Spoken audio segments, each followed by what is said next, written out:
true.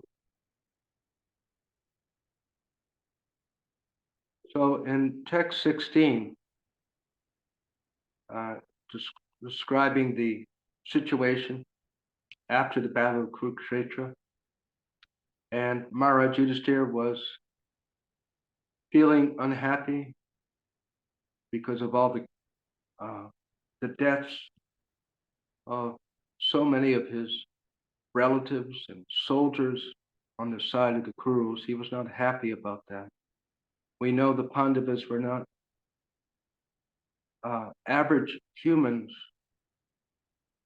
very much interested in selfish enjoyment, but they are higher thinking individuals concerned about the welfare of others, the happiness of others. This is generally considered saintly in this world, someone who is interested in how other people are feeling and not just focused on what's happening with their own life. So there were so many disturbances before the battle, and then the battle, the big war. And the sons of Draupadi were murdered by Ashwatthama. And the only hope for the dynasty was Maharaj Parikshit, who was in the womb of Maharaj Yudhisthira's daughter-in-law, Uttara. So finally, Parikshit was born. He also was attacked by the Brahmastra of Ashwatthama. And here it's described that Maharaj Yudhisthira felt some relief as a human being, although he had very little attraction for material happiness. So this is something to note as devotees, that just because we are eternal and transcendental, and we're not these bodies and we're not these minds, and this world is not our home, although that's true, it doesn't, it usually is not the case that just because we understand that, we become automatically, truly unaffected and detached from this world. Unfortunately, there is often a difference between theoretical understanding and realized understanding. And there's also, unfortunately, a difference between even realized understanding and the spinning of our past karma. Is there anyone who is not familiar with a fan that blows air in a room or hanging from the ceiling? Is everyone familiar with a fan? No one's unfamiliar. So we know the fan, even if you turn it off, the blades, they keep spinning. Even it's off, there's no electricity, but the fan is still spinning, isn't it? It doesn't matter what you think, it doesn't matter what you believe, it doesn't matter whether you like it or don't like it, it doesn't matter anything that's going on in our head. The fan is going to continue spinning. And if for some reason it's very cold and you feel cold, you just have to wait. There's not much that you can do or that we can do, right? You just have to wait. Or maybe the fan is making noise and you have a bad headache and you can't stand it. You just have to wait. And the same thing is true about our karma, about the spinning of our body and mind. Our thinking patterns are spinning like a fan because of previous electrical charge. And that electrical charge is our past activities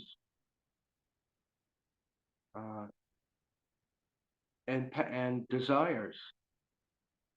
So the fan blade of our mind, material mind and body intelligence is spinning in a certain way. We all have a certain kind of thinking pattern, way of looking at things, beliefs, disbeliefs, fears, things we like, things we don't like, right? Some of us don't like a certain vegetable, some of us do. Some of us don't mind cold, some of us do. So just because we learn, just because we read in a book or we hear the guru explain that actually we are transcendental beings, and we are different in the body and mind, that we are eternal parts of Krishna, it doesn't mean that the fan just stops. And we have experience of this. Even though we know we should think in a certain way, sometimes it's difficult. Sometimes our mind thinks things that are just horrible or unwanted. And that is the spinning of our past karma. Or even on the physical body, which is even sometimes less changeable than our mind. Some people are born with a leg that's shorter than the other leg. Some people are born without a hand or crippled hands. So that is the spinning of past karma. So we're discussing that as devotees, as we carry on in our life, there's us, the soul, and then there's our. It's like when you go on the train or the bus or the airplane, you carry bags, right? Baggage. You have a carry-on around your shoulder, and then you maybe give the baggage to be put on the plane. So we're all carrying the baggage, the bags of our material body and mind. Or another analogy, you're traveling with a monkey. Imagine traveling with a monkey on the leash, just like a dog. Monkeys are monkeys. What can you do? What can you do? A monkey is a monkey. And so the same thing, we are attached to this machine, this body and this mind. And it doesn't always act the way we know it should or wish it would or think it should. And so many shoulds and coulds, and it should be. And sometimes we feel frustrated, very frustrated, or even depressed, or we want to give up. It's like when you're on some exercise program and you are just beginning, you cannot walk as far as you will walk after practice or lift weights. What can you do? You cannot force it. That's the point I'm making. We cannot force it. And we cannot have unrealistic expectations that I'm going to be lifting 50 kilograms next week. I will, but it may take 2 months, 3 months. I will be able to lift 50 kilograms if I keep practicing, but not right now, maybe. And it's the same thing on this path of Krishna Bhakti. We know we should think like this, think like that, and be attracted to Krishna and be interested to serve him, care about others, have so many devotional thinking patterns. And we will. But it may not be completely perfect today or tomorrow or the next. So we should be kind. What I'm suggesting is that we should be kind to ourselves. Krishna himself, in the 6th chapter of Bhagavad Gita, tells Arjuna, advises Arjuna, that we have to be patient. We have to endeavor, Lord Krishna says, we have to strive by right means. It's exactly what he says. We have to be following correctly the right process with enthusiasm and determination, and at the same time, patience. Patience with ourselves and patience with others. And it is not wrong. So another point that I'm thinking is good to think about. It's not wrong to think like a human being, just like this caught my attention here, that Maharaj Yudhishthira felt some relief as a human being. And that's okay to put on a warm coat when it's cold and think, oh, this is so good. It is good. It does feel better than freezing when you walk outside. So that's a human kind of thinking, human meaning that related to the material world and good and bad, uh, pleasant and unpleasant. So we will, and we do. We are conscious beings. We are alive and sentient. We have consciousness. And when someone is rude to us, so to speak, we don't like it. Uh, and that is human.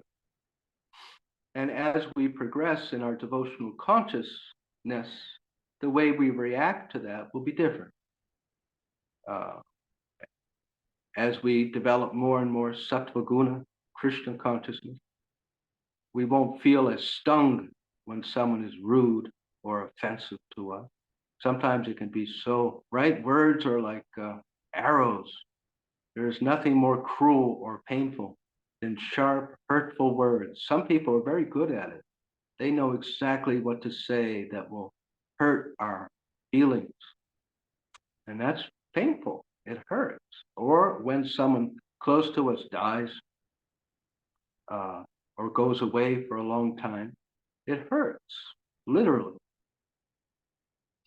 So this is human.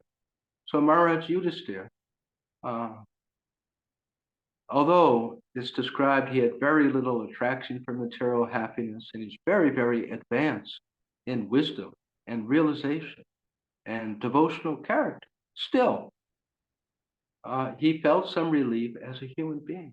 We see our founder, Acharya Srila Prabhupada, who was more transcendental in consciousness than him. He showed us uh, very real realization.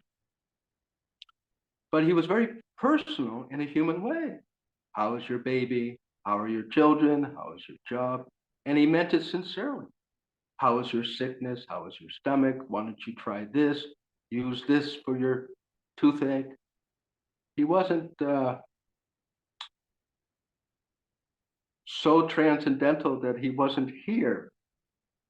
So this is part of advanced realization, is that we can walk on two tracks at the same time. We can travel the two tracks of existence at the same time, that we can keep our own devotion to Krishna and our own wisdom, but we can relate with others in a kind and caring way without becoming lost in it or by some selfish motivation. So these things, they all develop more and more naturally as we increase our Krishna consciousness. Does anyone have any comments about that discussion, questions, before we go on to the next text?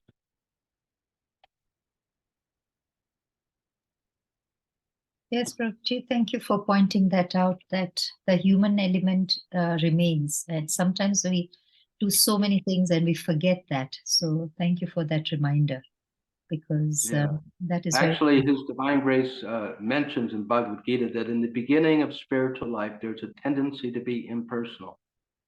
And that's just natural. When we first learn about transcendence in the spiritual world, and especially if we are coming from a miserable situation, the tendency is to just completely throw away everything and just be in the spiritual world in an impersonal way. The material world is real temporarily. So sometimes Srila Prabhupada says we can lean too much impersonal. And perhaps that's good or healthy. Like sometimes a devotee might want to stay in their house all the time, never leave the temple, and perhaps better that they don't. But a higher platform is to be able to walk the two tracks of material and spiritual life at the same time. Then that's empowerment. Like we see Srila Bhaktivinoda Thakur and so many great devotees, followers of Lord Chaitanya. They seem to live ordinary human lives and did so many ordinary human things, but they were so full of Krishna bhakti. And that was part of the reason that they were able to do that. Any other questions or discussion?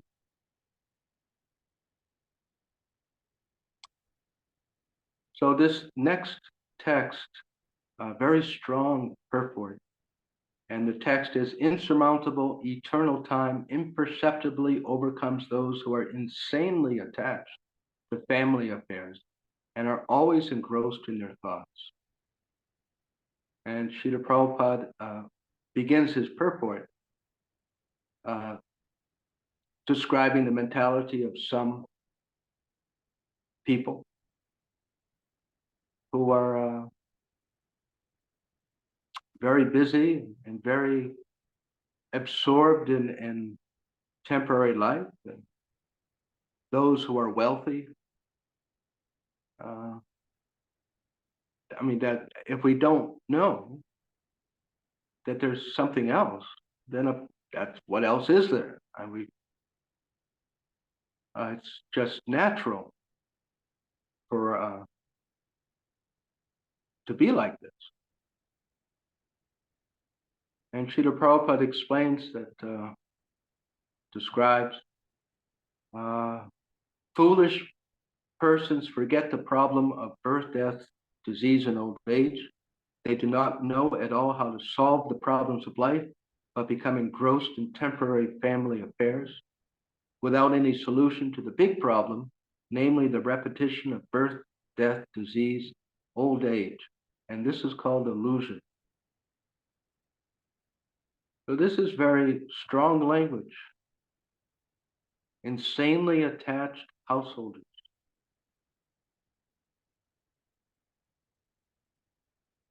It's described that the spiritual master is one of the spiritual master's responsibility is to destroy or to kill the material desires of the disciples, just like one would sacrifice a goat. When a goat is sacrificed, the throat is cut. Very, it's a very graphic image, isn't it? Cutting the throat of an animal. Very intense, strong action. Violent. I think that's the one word I'm looking for, violent. And the spiritual master is meant to violently, sometimes it feels like that, kill our material desires. That is his, what's the word for it?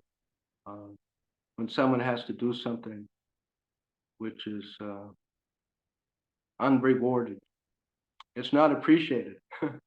He is often not appreciated for that, for being very strong and using strong words. And sometimes married people don't want to go to the temple when a sannyasi is there. Oh, he's so strong. He's always talking bad about married life and enjoying, and he's just so heavy. And they don't want to go, or even anyone. If we think about it honestly, when we hear this, we don't. I'm not asking anyone to raise their hand and tell us about it, but I'm sure all of us, or many of us, would admit that we don't always find it a cup of ice cream to read about these things. How the children and the wife and the husband are illusion, especially the ladies can become especially concerned and upset. Now my husband's going to leave me. Now he's not going to be affectionate to me. Let me find something else for him to do instead of listening to the sannyasi. And become upset. And that's human. Who would not? I mean, who would not think like that? Of course, if you think that something that you want is going to be taken away, then it's just human to be upset and to be angry at who's ever doing it. And so sometimes all of us can feel a little irritated with the spiritual master or the saints or the writings, the spiritual books, because they're pinching. They do pinch. Now the thing is, children, I mean, who does like to be? I don't like to be pinched. But one of the differences, isn't it, between an adult and a human, is that an adult will voluntarily pinch themselves, right? We will get up early, get out of bed, and go to work. We will cook with a headache. We will exercise with uncomfortableness, take medicine. So that's what an adult usually does more than children. They will understand the long-term value of suffering, to put it simply. And childish people and children don't. If it doesn't feel good, it's bad. And if it feels good, it's good. That's a child's simple way of understanding. That's an animal's simple way of judging something. If it feels good, it's good. The child is running around the room with a knife, 4-year-old. Horrible accident could happen. But all the child thinks is this is so much fun. Because that's a child. And if the parents try and take away the knife, you might even say that they hate you. Because it's just ignorant.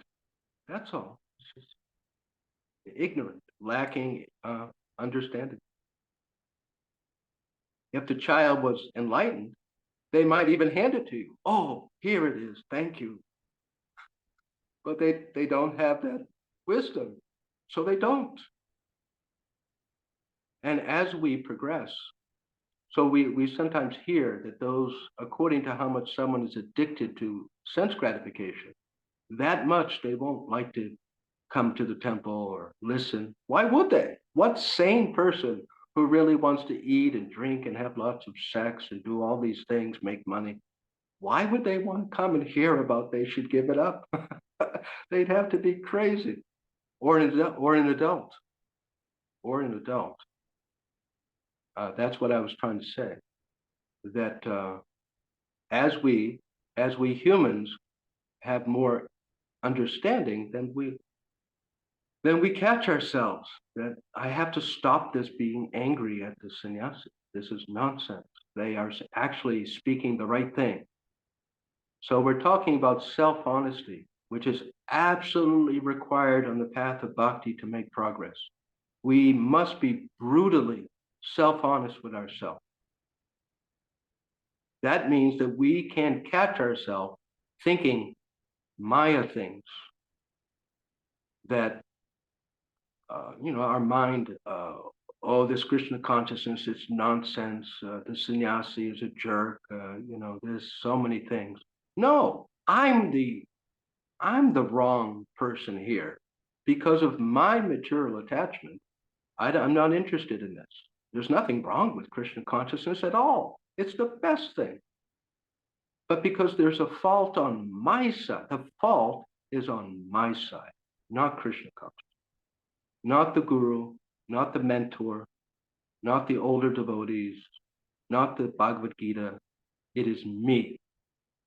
It is essential that we don't lose track of that.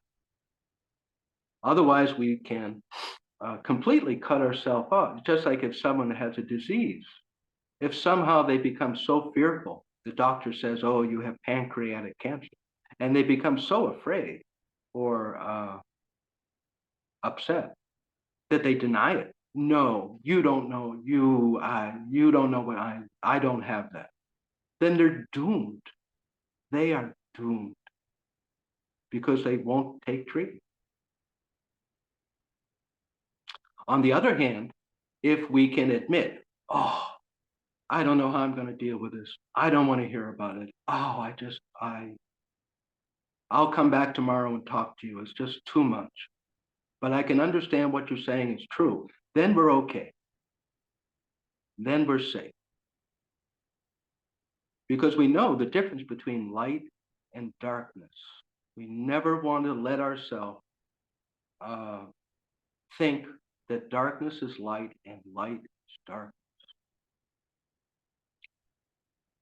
Also, for not just because we could completely cut ourselves off, but it also can give hope that I can change. This situation of not being so enthusiastic in Krishna consciousness today or this week or this year even, it can change. It's not necessarily this is the way it's going to be forever. Uh, my my mode of nature will and can be changed by the process of, I will become cured. I will become cured of this disease and be able to eat all the foods that I want. I just have to keep taking the medicine, however difficult and unpleasant it is, and stop criticizing the doctor. So, could it become offensive? You know, if we become forgetful of what the spiritual master is doing for us, what the scriptures are doing for us, what ISKCON, what Krishna consciousness is making available to us. If we become so forgetful that we think it's a botheration, oh, they want me to not drink, they want me to not take it, they don't want me to do this, oh, they're just dumb people, I'm going away. I'm tired of all this. That's not good. That we should be very careful not to get into, we should go and consult with someone and say, I think I'm losing it here. My mind is finding all kinds of fault, and I know I'm just falling into deeper and deeper darkness. Please help. Of course, the interesting thing is, I mean, I've explained this to my own mind, but we see it's true that someone comes to the temple or lives in the temple or practices for some time, and oh, you Hare Krishnas, you don't let us have any fun. And then what do? They become smashed drunk and miserable and they have hangovers.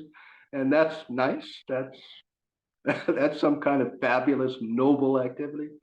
You know, we can ask these people that, or ask our own self. So, what fabulous, wonderful activities are you being prevented from doing? What? Well, I can't drink myself into cirrhosis of the liver.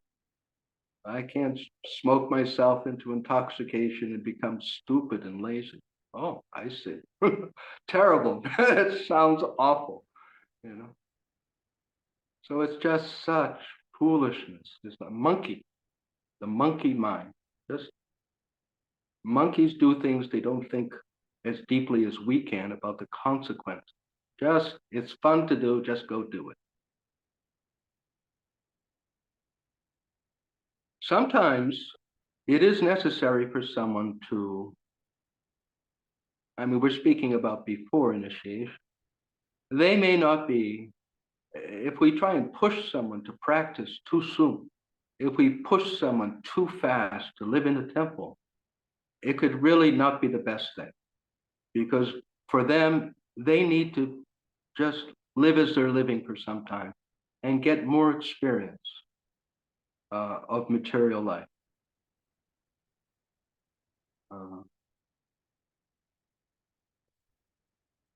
Akinchana Krishna, this is described by Queen Kunti and the prayers of Queen Kunti, that Krishna is the property of those who are akinchana, those who are done with material life. That is a fact.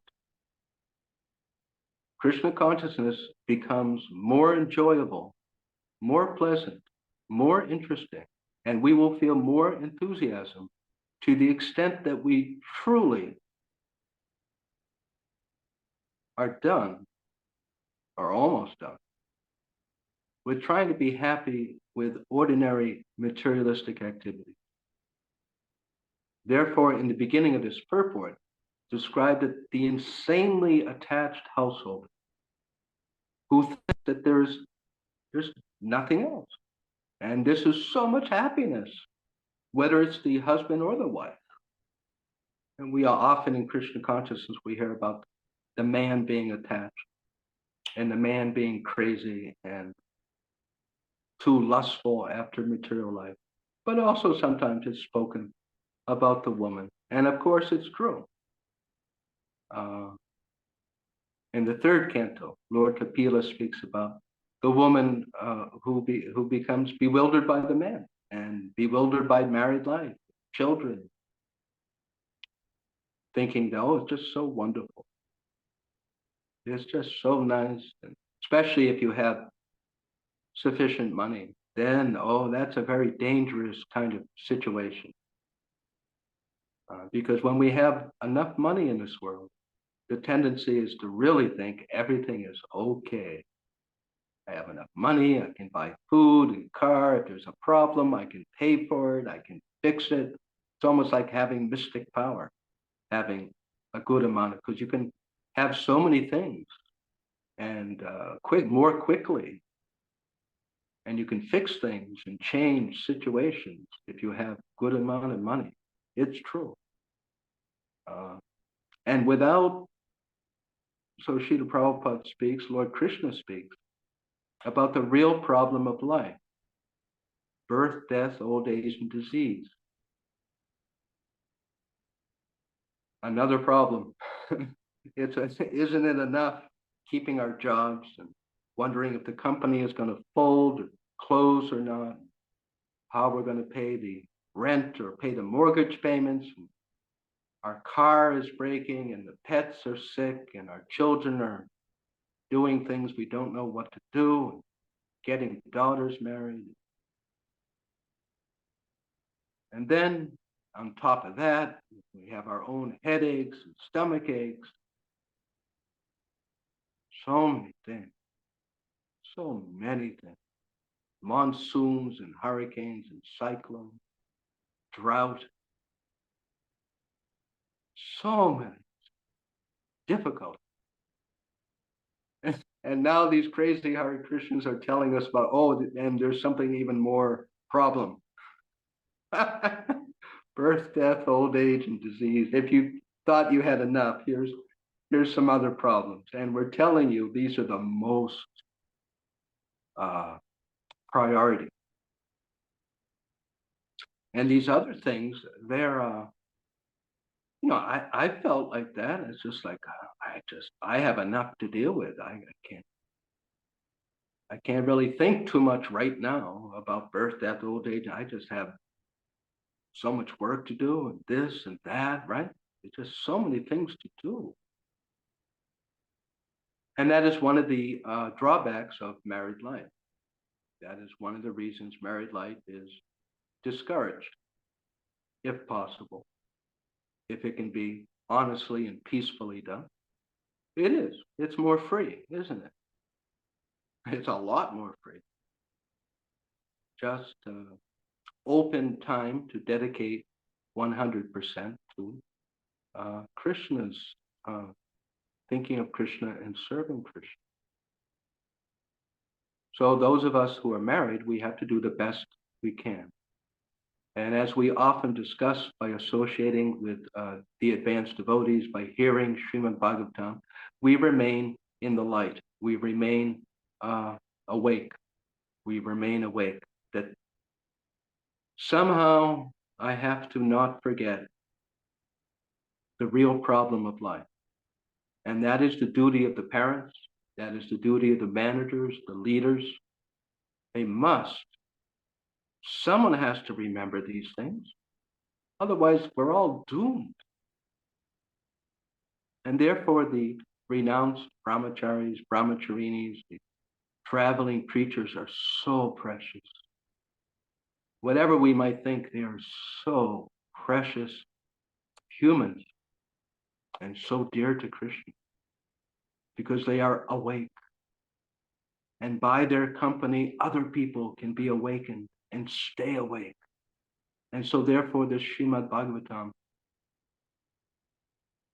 and the other bhakti scriptures are so precious. And what a precious, precious, priceless gift our ISKCON founder, Srila Prabhupada, has made available. He wasn't paid to translate these books. He wasn't like some ordinary writer getting paid. He left Vrindavan in love, in divine love and care for others, in devotion to Krishna, with $7, with 4 pounds, British pounds, in his pocket at the age of 70. And he had 2 heart attacks on the way over. And he didn't stop. So that everyone on this planet Earth, so that we can have this divine light. Some of us may remember at the end of I think it's the 3rd chapter of Srimad Bhagavatam, there is the question was asked that where have religious principles gone now that Lord Krishna has departed? Where can we find light? Does anyone remember the reply? Srimad Bhagavatam. That this Srimad Bhagavatam is as brilliant as the sun, and it has arisen just like a shining sun of divine light, so that everyone can be uplifted. Such a precious, precious, priceless gift. And we know that although we're all humans, we're different, right? We all know people who can add so many numbers in their minds. They can do mathematics in their head. They don't have to write it down on the paper. There's people who can, very brilliant, and people who are less brilliant, which doesn't make them good or bad. But I'm making the point that we all have different intelligence. We all have different wisdom all over the world.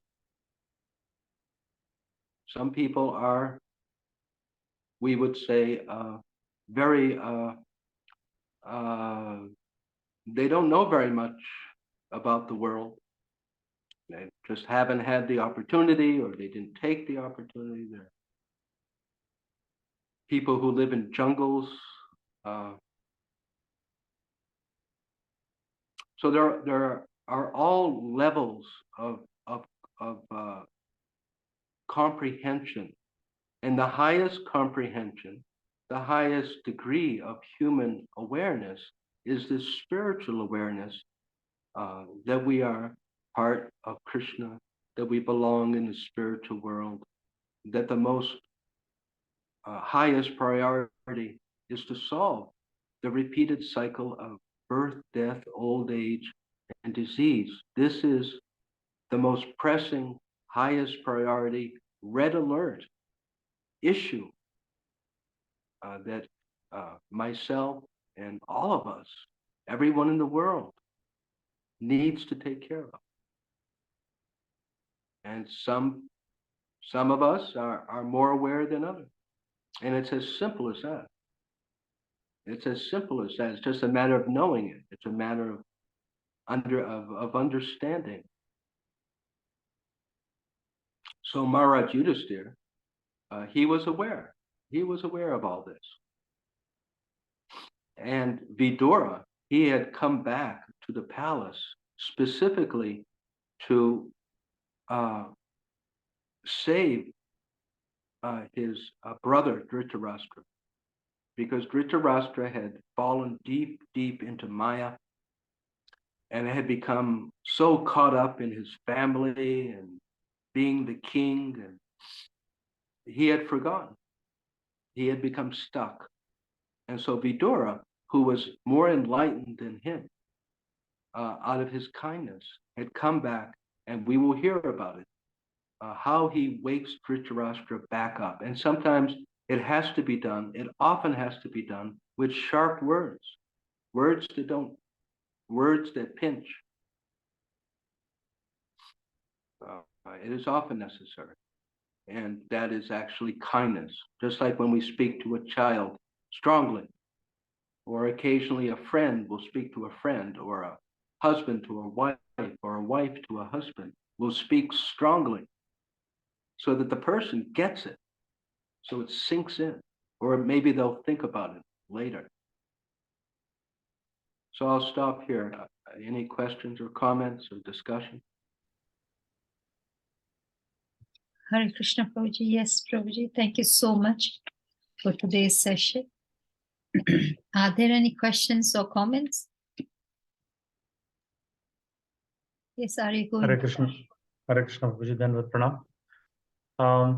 As we were speaking of material opulence, and is it that material opulence after a certain extent, it becomes a hindrance in the progress of spiritual life?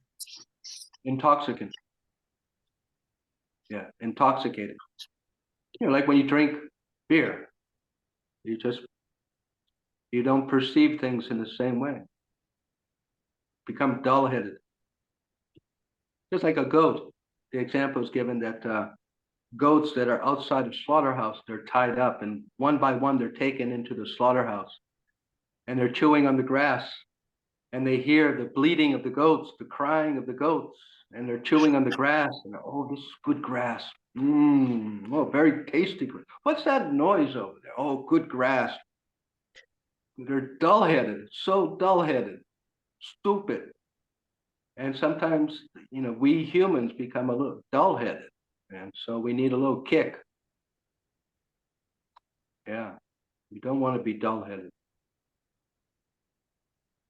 So intoxicated, right. So when things are going nice, the weather is good, and you had a nice meal, and whatever, or sense gratification, any kind of sense gratification. We think, oh, everything is wonderful. We tend to think like that. It's a long habit. But we have to push ourselves as adults. Someone has to. We must, for our own salvation. I must. It's only one life. We've been in this world many lives, right? Srila Prabhupada would say, just one life. One life. Don't live like an animal. Be a little austere, Don't indulge yourself as much. And get out of here. That's the price tag of getting out of here. It's just not indulging like so many other lifetimes.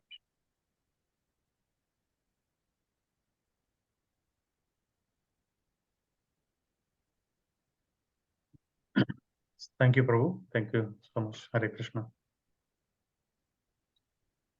Hare Krishna. Are there any other questions or comments? It seems like no question or comments, and we are ending our hour soon. So can I request Arya Govind Prabhu to kindly end this session, Prabhu? Yes. I'll share something because you say you like it when I do. I remember living in a temple, so I was cooking. I was in charge of the deity kitchen, so every day I go down, I put on a lecture. And I would notice, I was living as brahmachari at that time, and I noticed when I put on a certain lecture, my mind wouldn't want to listen to it.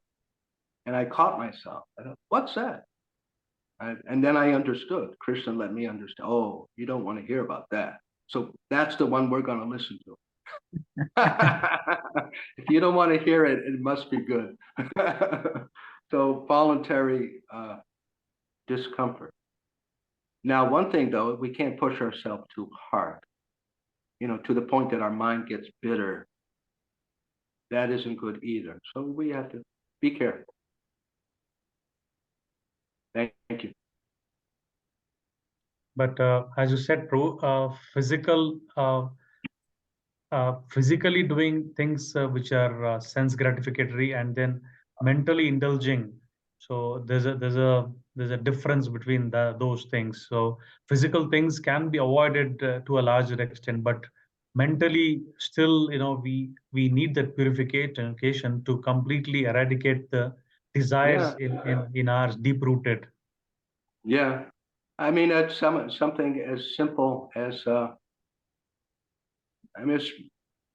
someone may find some peace of mind, they relax, they look at the newspaper, they read the newspaper. So someone may think, oh, this is not good, Krishna. I'm going to do that. But actually, if you're not really ready to do that and your mind becomes and then you can tell your mind becomes agitated and you become irritable.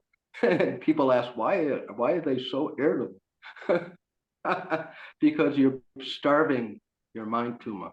And the danger can be that if we starve too much, then when we let go, we'll let go much more than if you understand, if you say no more sweets.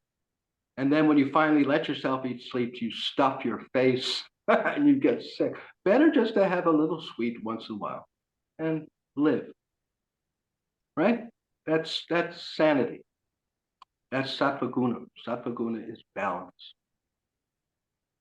Our path is not it is vairagya, but there's no special, extra special, we shouldn't think it's such a valuable thing to be super renounced bodily. Oh, I only eat rice. Yes, but you're such an unpleasant person to be to be around. No one wants to be near you. That's not good. It's not something to be proud about. At the expense of love of Krishna.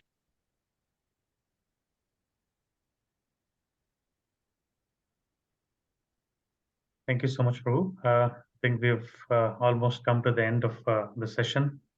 We have had a lot of practical tips on this verse where Yudhishthira was not materially affected, but he became slightly happy, thinking that he has now Parikshit Maharaj as his grandson and then somebody to take care of the kingdom. But still, Prabhupada has given a very wonderful example that we shouldn't be happy and then we forget the ultimate problems of life of birth, death, old age, and disease, which is the basic problems of life, and then no one can cross over this ocean without coming to devotion. Thank you so much, Prabhu. I request all the devotees to unmute and then chant Hare Krishna Maha Mantra in glorification of this Dina Sharan Prabhu. Hare Krishna, Krishna Krishna, Hare Hare, Hare Rama, Rama Rama, Hare Hare. Vancha kalpataru kripa sindhu evacha patitanam pavanebhyo vaishnavebhyo namo namaha. Srila Prabhupada ki jai. Grace Dina Sharan Prabhu ki jai. Thank you very much. I Thank wish you. everyone Krishna's blessing. Be happy. Thank you, Prabhuji. Thank you, Prabhuji. Hare Krishna. Thank you. Thanks, Prabhuji.